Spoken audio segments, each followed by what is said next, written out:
quero convidar você a viajar comigo. Eu quero convidar você a ir para Israel comigo, né? Nós vamos em 2020, mas eu quero convidar você para ir a Israel comigo, numa viagem a Israel, mas uma viagem no tempo. Eu gostaria de voltar com você a 2000 anos atrás, que essa história que eu vou contar está então no Evangelho de João, capítulo de número 4. A Bíblia nos conta então que Jesus, venha comigo nessa viagem, Jesus estava em Jerusalém, na Judéia, no sul. Ele resolve ir para o norte, para a Galileia, aonde ele cresceu, onde ele exerceu o seu ministério. E ele vai então com seus 12 discípulos para esta jornada. Uma caminhada de mais de 120 quilômetros, uma caminhada que levaria mais de 2 dias. Ele vai caminhar por regiões desertas, ele vai passar por uma região do deserto, um deserto muito calor, muito quente. Ele vai caminhar com os seus discípulos, e o interessante é que quando você desembarca em Israel, os guias vão falar a primeira instrução que todos os guias vão dizer para nós. Ele diz o seguinte: tomem muito cuidado para não se desidratarem, porque o clima aqui é muito seco, é deserto mesmo. E há uma grande diferença com o nosso clima, porque aqui no calor nós suamos, nós transpiramos. Lá nós não transpiramos, ou transpiramos muito pouco. E aí é o perigo de nós nos desidratarmos. E é muito comum nas excursões pessoas se desidratarem e acabarem tendo que ir para o hospital, tomar soro.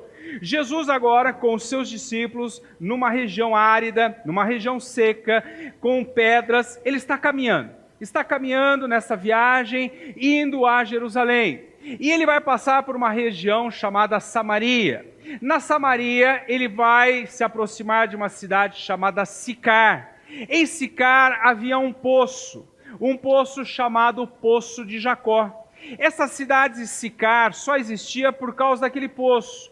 Aquele poço dava águas para a cidade, no meio do deserto. Jesus então se aproxima daquele poço com os seus 12 discípulos. Era o meio-dia, momento do sol mais escaldante. Jesus está cansado. Jesus se assenta do lado deste poço. E ele diz assim aos seus discípulos: vão à cidade, vão até Sicar e comprem comida. Nós vamos comer e vamos continuar a nossa jornada. Os discípulos então saem e vão até a cidade. Enquanto os discípulos estão saindo, indo para a cidade, Jesus ficou no poço. Uma mulher se aproxima do poço. Uma mulher vai buscar com o seu cântaro água daquele poço ao meio-dia. As mulheres iam ao poço 3 vezes ao dia.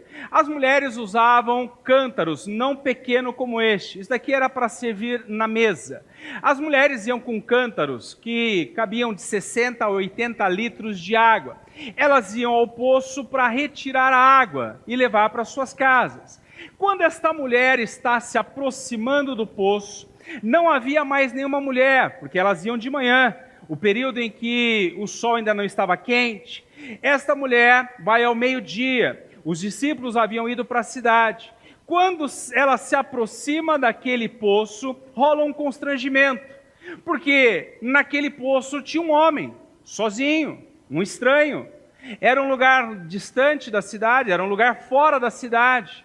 E de repente ela vai ver um homem e fica um clima meio estranho, mas ela estava ali, ela precisava ir até o poço. E ela se aproxima do poço. O interessante é que esta mensagem, essa história, ela nos revela algo muito profundo, que Jesus conhece o nosso íntimo. Jesus conhece o nosso interior, Ele conhece as nossas fraquezas, Ele conhece as nossas frustrações, Ele conhece os nossos anseios. Porque aquela mulher, quando se aproxima de Jesus, ela se aproxima, aliás, do poço. Jesus estava no poço e Jesus não tinha como pegar água, porque o poço tinha de 30 a 45 metros de profundidade. Jesus estava à beira do poço, mas não tinha o cântaro. Esta mulher chega com o cântaro.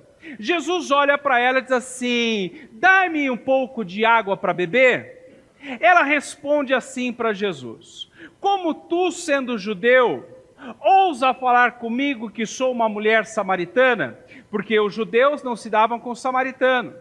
Agora Jesus então responde para ela: Se você soubesse quem está te pedindo água, você que pediria. Porque esta água que você vai tirar e vai beber, daqui a pouco você vai ter sede novamente. Mas a água que eu tenho para lhe dar, quem beber dela nunca mais terá sede. A mulher diz assim para Jesus: eu quero desta água, eu quero, me dê desta água. Aí Jesus diz assim para ela: tudo bem, vá à cidade, chame o seu marido e volte para beber dessa água que eu tenho para dar. Ela diz assim: não, mas eu não tenho marido. Jesus diz: muito bem que você diz. Você já teve 5 maridos, e este agora que você vive, nem seu marido não é. O que Jesus está dizendo? Jesus revela que aquela mulher, que tinha uma sede no seu interior, ela buscava se saciar nos homens, nos relacionamentos. Ela buscava saciar a sua sede nos relacionamentos. E vivia de frustrações após frustrações. Agora, Jesus então revela isso, e ela então fica ali conversando com Jesus: mas quem é você? Aí Jesus vai se revelar a ela, começa a rolar um papo de religião agora, porque ela pergunta assim para Jesus: olha, eu vi que você é profeta, me diga, aonde nós devemos adorar? Porque os samaritanos dizem que devemos adorar aqui, na Samaria, no Monte Gerizim, enquanto que os judeus dizem que se deve adorar em Jerusalém. Aonde é correto adorar? Quem está certo? Quem está certo são os judeus ou são os samaritanos? A mesma pergunta que mais de 2000 anos ecoa todos os dias. Quem está certo? São os evangélicos que estão certos? Será que não são os católicos que estão certos? Será que não são os espíritas que estão certos? Será que não são os budistas que estão certos? Aí Jesus assim: não, você não entendeu, mulher. Mas haverá um dia que o Pai está à procura de verdadeiros adoradores, aqueles que o adoram em espírito e em verdade. Não tem a ver com lugar, não tem a ver com religião, tem a ver com Deus, tem a ver com adoração, tem a ver com o estilo de vida. Neste contexto, agora, Jesus à beira daquele poço, conversando com a mulher, os discípulos vão surgir. Aquela mulher vai pegar o seu cântaro e vai embora. E agora surge então uma história, uma mensagem que ela é talvez a mais importante do Novo Testamento. E é esta que eu quero compartilhar com você nessa noite. Nós estamos hoje encerrando a nossa série de mensagem, A Arte da Restauração. E hoje o tema da nossa mensagem é Restaurando os Propósitos. Leia comigo então, João capítulo 4, verso de número 27 em diante. Naquele momento os seus discípulos voltaram e ficaram surpresos ao encontrá-lo conversando com uma mulher. Mas ninguém perguntou: que queres saber? Ou por que estás conversando com ela? Então, deixando o seu cântaro, a mulher voltou à cidade e disse ao povo: venham ver um homem que me disse tudo o que tenho feito. Será que ele não é o Cristo? Então saíram da cidade e foram para onde ele estava. Enquanto isso, os discípulos insistiam com ele: mestre, coma alguma coisa. Mas ele lhes disse: tenho algo para comer que vocês não conhecem. Então os seus discípulos disseram uns aos outros: será que alguém lhe trouxe comida? Disse Jesus: a minha comida é fazer a vontade daquele que me enviou e concluir a sua obra. Vocês não dizem: daqui a 4 meses haverá colheita? Eu lhes digo: abram os olhos e vejam os campos, eles estão maduros para a colheita.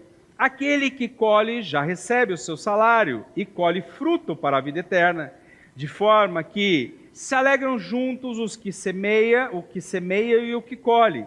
Assim é verdadeiro o ditado: um semeia e outro colhe. Eu os enviei para colherem o que vocês não cultivaram. Outros realizaram o trabalho árduo e vocês vieram a usufruir deles.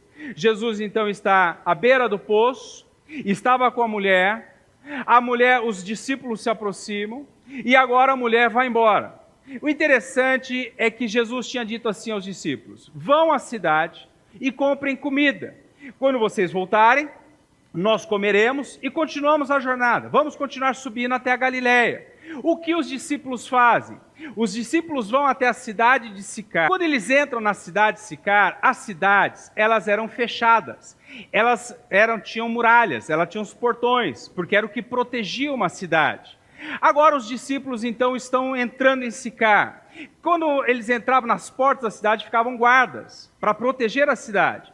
Imagina os 12 discípulos se aproximando da cidade, do portão. Os guardas, ei, quem são vocês? Vocês são judeus? Sim, somos judeus. É de paz a vinda de vocês? Sim, nós só queremos comprar comida e já vamos embora. Ah, ok, sejam bem-vindos. Entrem na cidade. Os 12 discípulos, eles entram, vão ao mercado. E de repente, talvez tenha entrado no mercado, ele vai lá, ele vai comprar presunto, queijo, ele sai, ele vai passar na padaria, eles compram pães, eles compram leite, eles compram café, eles compram suco, eles saem dali, eles passam na quitanda, eles vão comprar um mamão, vão comprar uma uva, eles vão comprar um sorvete, e de repente eles voltam até aquele poço. Enquanto isso, a mulher estava naquele poço. Quando os discípulos se aproximam, ela sai correndo, ela vai embora.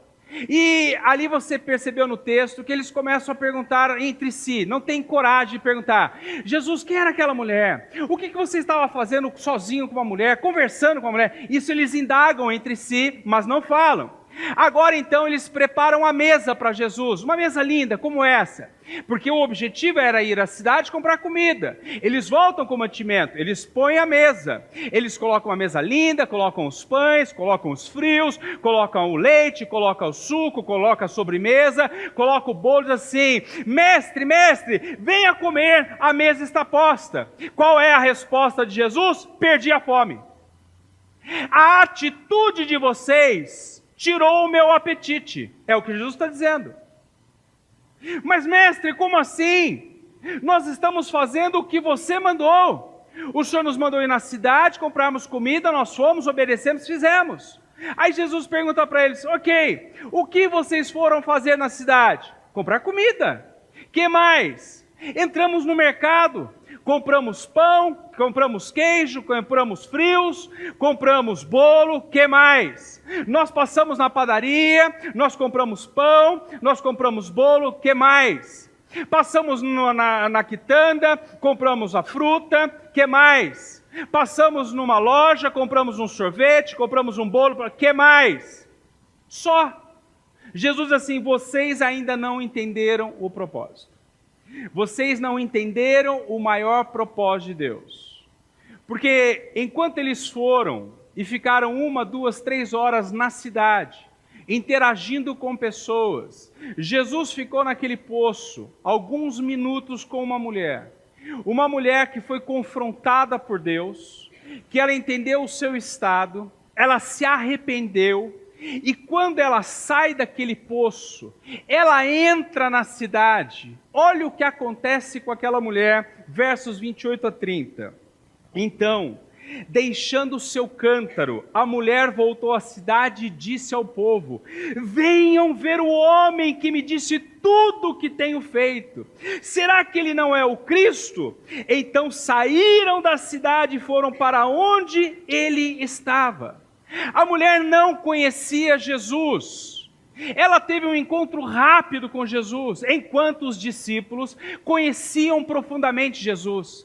Eles caminhavam com Jesus, eles viram Jesus multiplicar pães e peixes, eles viram Jesus andando sobre as águas, eles viram Jesus curando o paralítico, eles viram Jesus dando vista ao cego, eles viram Jesus ressuscitando o filho de uma viúva de Naim, eles viram Jesus ressuscitando Lázaro depois de 4 dias morto, e agora estes homens não entenderam nada. E o perigo que me assusta, meu irmão, minha irmã, é que muitos de nós somos como aqueles discípulos, não entenderam o propósito de Deus. Muitos são batizados, muitos estão na igreja, muitos todo primeiro domingo do mês vêm participar da Santa Ceia, mas não entenderam o propósito. Quando Jesus manda aqueles homens à cidade, Jesus estava fazendo um teste para saber se eles tinham entendido o propósito. Por que Jesus perde o apetite? Por que Jesus perde a fome? Porque 12 discípulos estavam à beira do poço, que o conheciam profundamente, eles eles vão à cidade, ficam horas na cidade, interagem com pessoas na cidade e voltam simplesmente os 12. Enquanto uma mulher que não conhecia Jesus, com alguns minutos foi impactada com Jesus, ela sai sozinha daquele poço, ela vai à cidade, ela volta com a cidade inteira para o poço. Acho que você não entendeu. Os 12 discípulos vão, 12 voltam 12. Ela vai sozinha e volta com uma cidade inteira para Jesus. Ela entendeu o propósito, o que Jesus espera de nós. Meu irmão, minha irmã, o propósito de Deus para a minha vida e para a tua vida é irmos lá, interagirmos com as pessoas. O propósito de Deus é que você amanhã na sua escola, você vá lá e fale de Jesus, que amanhã no seu trabalho você fale de Jesus, que você ganhe sua família para Jesus, que você ganhe seus vizinhos para Jesus, que você faça a obra de Deus. O risco é estarmos como aqueles discípulos tirando o apetite de Jesus. O risco é vivermos legalistas, como, eu sigo os 10 mandamentos, mas não ganho ninguém para Jesus. Jesus pode estar perdendo a fome com a nossa atitude. Últimas palavras de Jesus nessa terra, Mateus 28, versos 19 e 20. Portanto, vão e façam discípulos de todas as nações, batizando-os em nome do Pai, do Filho e do Espírito Santo, ensinando-os a obedecer a tudo o que eu lhes ordenei, e eu estarei sempre com vocês até o fim do tempo. Diga assim: eu estarei sempre com vocês até o fim dos tempos. Foram as últimas palavras de Jesus nessa terra. Você imagina que as últimas palavras foram importantes, sim ou não? Claro! E quais são as palavras de Jesus? Ide por todo mundo pregar o evangelho, ide fazer discípulos. E ele termina dizendo o quê? Estarei com vocês até a consumação do século. Porque tem gente que não entendeu o propósito, o grande propósito de Deus, o propósito maior de Deus para as nossas vidas. Porque tem gente assim: quando eu me aposentar eu vou servir a Deus. Quando meus filhos crescerem, eu vou ter tempo e eu vou servir a Deus. Quando eu mudar para uma casa maior, um apartamento maior, eu vou abrir uma célula. Sabe o que Jesus está dizendo? Ide por todo mundo. E depois ele diz o quê? E eu estarei com vocês. Porque ele está dizendo o seguinte: estarei com vocês vem depois do ide. Porque Deus entende todas as dificuldades, Deus entende as nossas limitações, Deus entende as nossas faltas de recursos, mas ele está dizendo: eu estarei com você, não vai faltar, não vai faltar tempo, não vai faltar provisão, não vai faltar energia, não vai faltar milagre, eu estarei com vocês em nome de Jesus. Sabe o que é interessante nessa história? É que agora os discípulos preparam a mesa para Jesus. Mestre, vem comer. Perdi a fome. A atitude de vocês me fez perder o apetite. Aí eles começam a perguntar entre si: será que alguém veio e trouxe alguma coisa para ele comer? Será que a mulher tinha algum lanche e ele comeu o lanche? E eles começam a se perguntar. Jesus vai dizer o seguinte então, em resposta a isso no verso 34. Disse Jesus: a minha comida é a fazer a vontade daquele que me enviou e concluir a sua obra. Vamos dizer juntos? A minha comida é fazer a vontade daquele que me enviou e concluir a sua obra. Os discípulos assim: mestre, você não vai comer? Já comi. Já comeu o quê? Aí ele vai dizer: fazer a obra de Deus é alimento para a minha vida. Fazer a obra de Deus é combustível para a minha vida. Sabe o que Jesus está dizendo? Você não está com fome? Não, eu já ganhei uma pessoa para Deus. Essa mulher já foi salva, já ganhei, estou satisfeito, estou realizado. Fazer a obra de Deus é combustível para nós. Crente que não ganha almas não é um crente sadio. Essa mulher, ela é uma nova convertida, diga assim, nova convertida. Mas ela entendeu o propósito de Deus. Uma mulher ganha quase que uma cidade inteira, enquanto os discípulos que eram velhos convertidos, de caminhada longa com Jesus, não ganharam ninguém para Jesus daquela cidade. E assim, tem novo convertido que ele acabou de ganhar, de ser convertido, ele ganhou já a casa dele, a família inteira para Jesus, enquanto tem crente com 5, com 10, com 15 anos, não ganhou ninguém para Jesus. Jesus está dizendo: eu perdi a fome, é o que Jesus está dizendo. Tem gente que já viu milagre, já viu Deus provendo, Deus abrindo porta, Deus fazendo milagre, e mesmo assim não ganha ninguém para Jesus. Olha a dificuldade desta mulher em evangelizar. Pense comigo, quando ela sai do poço, ela vai até a cidade de Sicar, e ela vai começar a falar para as pessoas. Olha a dificuldade dela. Imagina, estava no 6º casamento, 6º relacionamento. Imagina essa mulher. Sabe por que ela ia meio-dia no poço? Porque as mulheres iam de manhã. Porque o sol era mais tranquilo de manhã. Ninguém deixava para ir no meio-dia. Era um sol escuro. Por que ela ia ao meio-dia? Porque ela não queria encontrar ninguém. Era uma mulher mal vista, uma mulher mal falada, uma mulher que estava no seu 6º relacionamento. Imagina essa mulher entrando na cidade e as mulheres assim, lá vem a perigosa, esconde o marido porque a perigosa está chegando. Imagina essa mulher saindo do poço, entrando na cidade, eu conheci um homem, mais um. Era assim, imagina. Ela tinha tudo para não contar o testemunho. Ela tinha todos os motivos do mundo para não contar. Mas ela entendeu algo que eu e você precisamos entender, que o nosso testemunho não tem a ver conosco, tem a ver com a obra de Deus em nossas vidas. Esta mulher sai sozinha, ela rompe com todos os preconceitos, ela conta o testemunho e ela ganha a cidade para Jesus, enquanto os discípulos não ganharam ninguém para Jesus. Jesus vai dizer então aos discípulos, vocês estão vendo, os campos estão prontos. Aí Jesus vai dizer assim, verso 36, aquele que colhe já recebe o seu salário e colhe fruto para a vida eterna, de forma que se alegram juntos o que semeia e o que colhe. Vamos ler a parte A, diga assim, aquele que colhe já recebe o seu salário. Jesus diz assim aos discípulos, eu já comi, já estou satisfeito que eu ganhei uma alma para Deus, fazer a obra de Deus me fortalece, me sustenta. Vocês estão vendo os campos estão maduros, chegou a hora da colheita, e olha o que Jesus vai dizer para os discípulos. Naquele contexto, vocês foram para Sicar e não ganharam ninguém, mas os campos estão prontos, e quem colhe recebe salário. Diga assim, quem colhe recebe salário. Diga assim, quem colhe recebe recompensa. Se você abraça o propósito de Deus, você recebe recompensa de Deus. Sabe a coisa mais triste na igreja? É ver crente comendo o pão que o diabo amassou. Vou repetir de novo. A coisa mais triste na igreja é ver crente comendo o pão que o diabo amassou, enquanto Deus tem pão fresco, Deus tem pão em abundância, Deus tem provisão, Deus tem milagre. E por que tem crente comendo o pão que o diabo amassou? Porque não abraçou o propósito, não se engajou no propósito divino. Aqueles 10 leprosos, um voltou e Jesus diz o quê? Você ganhou não apenas a sua cura, mas a vida eterna. Você foi abençoado, porque quando nós vamos para a colheita, quando nós colocamos a mão na seara, Deus nos abençoa e dá uma grande recompensa.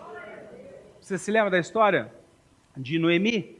Noemi era casada com Elimeleque e tinham 2 filhos. Houve fome em Belém, na terra em que eles moravam. Eles saem de Belém e vão para Moabe, uma terra distante. Eles ficam 10 anos em Moabe. Em Moabe morre o marido de Noemi, morre os 2 filhos de Noemi. Ela fica lá agora viúva com as suas noras. Ela então ouve a notícia de que em Belém havia provisão, de que em Belém estava tendo colheita. Ela então diz assim para suas noras, vou voltar para Belém. Uma delas fica órfã, Ruth vai com Noemi. Quando elas chegam em Belém, elas chegam falidas. Elas estavam na miséria, mas elas chegaram no tempo da colheita, diga assim, tempo de colheita. Elas chegam na hora da colheita, elas não tinham dinheiro. Agora Noemi vai dizer assim para Ruth, Ruth, vá lá no campo, na fazenda de um homem chamado Boaz. Vai lá, porque é tempo de colheita. E quando há colheita, existia uma lei de Moisés, que na hora da colheita, aquilo que caía no chão não era para ser pego, não era para ser recolhido, era para deixar para os pobres. Porque ainda que fosse bom, ainda que tivesse um trigo, tivesse bom fruto, não era para pegar, aquilo era para os pobres. Agora então Noemi diz assim, Ruth, vá e pegue o que cair do chão. Ruth vai, ela vai com o seu saco, ela começa a cair das espigas que caíam, que ficavam para os pobres. Só que a Bíblia diz que um dia, Boaz passando pela fazenda no seu cavalo, ele olha para aquela mulher e aquilo chama atenção. uma mulher bonita, uma mulher esforçada, uma mulher trabalhadora, ali naquele sol escaldante, pegando ali das migalhas que caíam. Ele pergunta assim para o seu capataz: quem é aquela mulher? Aquela mulher é Ruth. Quem é Ruth? Ruth é a nora de Noemi. Elas vieram lá de Moabe, o marido dela morreu, e agora ela está ali no campo, é a hora da colheita. Aí ele dá uma instrução: diga para os homens que estão na colheita para deixarem cair bastante trigo para ela. Noemi, agora Ruth, ela pega um saco, ela sai de manhã, ela enche aquele saco na hora da colheita. Quando ela chega na sua casa, Ruth chega com o cesto cheio. Noemi deve ter perguntado: Ruth, que tanta provisão é essa? Ela vai dizer o seguinte: é recompensa para quem colhe, meu irmão. Quem colhe tem cesto cheio, quem colhe tem fartura, quem põe a mão na seara de Deus tem provisão abundante. Sabe qual é a história de Ruth? Aquela que pegava a migalha no chão se tornou a dona da fazenda. Talvez a tua virada esteja dependendo de você se engajar na obra de Deus. Talvez a sua virada esteja em você, esperando você colocar a mão na colheita para viver uma grande obra de Deus. O propósito de Deus é o caminho para te abençoar. Diga assim: o propósito de Deus é o caminho para me abençoar. Tem uma palavra, irmão, que eu carrego no meu coração há muitos anos na minha vida. Quando eu estou cansado, abatido, estou cansado até das coisas na igreja, pelas pressões, enfim, tantas coisas, tem dia que dá vontade de falar: chega. Aí eu corro para um texto que diz assim, João 12:26, que diz assim: quem me serve precisa seguir-me, e onde estou, o meu servo também estará. Aquele que me serve, meu Pai o honrará. Diga assim: aquele que me serve, meu Pai o honrará. Meu irmão, está precisando de honra, vai servir a Deus. Eu preciso ser honrado pelo meu marido, eu preciso ser honrado pelos meus filhos, eu preciso ser honrado no meu trabalho, eu preciso de virada. Precisa? Então vai servir a Deus, entra na colheita, abraça o propósito, pega a causa divina e Deus vai te honrar em nome de Jesus. Em nome de Jesus. Está faltando isso. Eu te convido agora. Falei no culto da manhã, falei no culto da tarde, falo agora.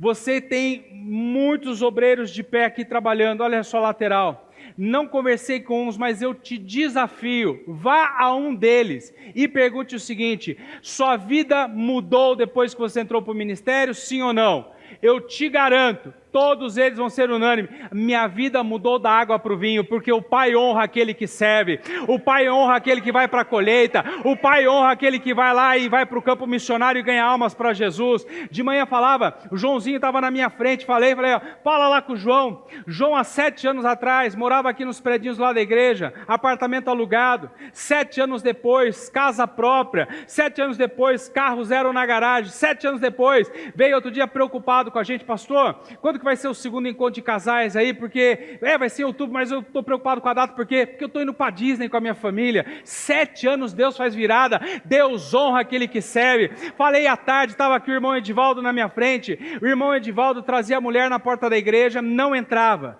e só reclamava: mulher, que tanto você vai para a igreja, você fica na igreja. Um dia ele entrou na igreja, agora é um obreiro da casa do Senhor, está acabando de mudar para um apartamento maravilhoso, aposentou com 50 anos, ele está contente: pastor, só estou vivendo milagre, porque Deus honra aquele que serve. Meu irmão, aqui está aqui, os filhos aqui do missionário Carlos, da irmã Salete, está aqui, Renan fazendo filme para o mundo inteiro, na televisão.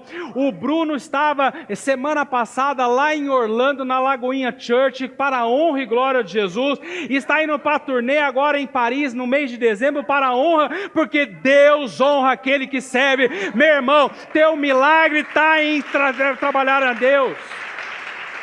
Esse está o teu milagre. Teu milagre está aí, irmã. Teu milagre está aí, meu irmão. No propósito, se engajar no propósito de Deus. Este como eu disse, é a mensagem mais importante do Novo Testamento. Jesus perde a fome porque 12 discípulos vão e voltam 12. Mas Jesus se alimenta por causa de uma mulher que foi ganha para Jesus. Essa é a diferença. Aí você pode dizer assim para mim: pastor, eu estou como aquela mulher. Eu estou como aquela mulher, há um vazio na minha alma, há um vazio no meu interior. Eu não consigo me satisfazer com as coisas, eu não sei, até as coisas estão bem em casa, tem tudo em casa, mas há um vazio lá dentro, eu não consigo me preencher. E aonde está este poço? Eu quero ir até o poço de Jacó, eu quero beber dessa água que sacia, que traz alegria. Quero te convidar a se colocar de pé, nós vamos participar da Santa Ceia do Senhor.